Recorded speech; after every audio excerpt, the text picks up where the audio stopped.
పిల్లల పెంపకం గురించి స్టార్ట్ చేసేస్తారా స్వామి. బిడ్డ తుమ్మినా దగ్గినా ఏడ్చినా అన్నిటికీ కారణం మమ్మీ. వాడి కింద పడినా, వాడికి ముక్కులో సీవిడి వచ్చినా, వాడికి జ్వరం వచ్చినా, వాడికి జలుబు వచ్చినా, ఏమొచ్చినా కారణం మమ్మీ. అట్ట ఏడవకూడదు బిడ్డ. బిడ్డ ఏడుస్తుంటే కూడా ఏం చేస్తుందో తెలియదు. బిడ్డను చూసుకునే పని తప్ప ఇంకేం పని, ఇంట్లో పీకే పని అంటూ మనల్ని అరుస్తారు. ఏదో వీళ్ళన్ని పనులు చేసి పెట్టేసి బిడ్డ దగ్గరనే ఉండు అనేలాగా. బిడ్డ పని మనమే చూడాలి, ఇంటి పని మనమే చూడాలి, కానీ బిడ్డ మాత్రం అట్ట అని ఏడవకూడదు.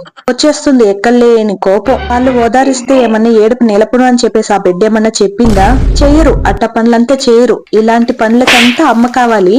కానీ ఇంటి పేర్లు ముందర ఇన్షియల్ వేసుకొని మాత్రం నాయన ఇన్షియల్ మాత్రమే వేసి పెడతారు.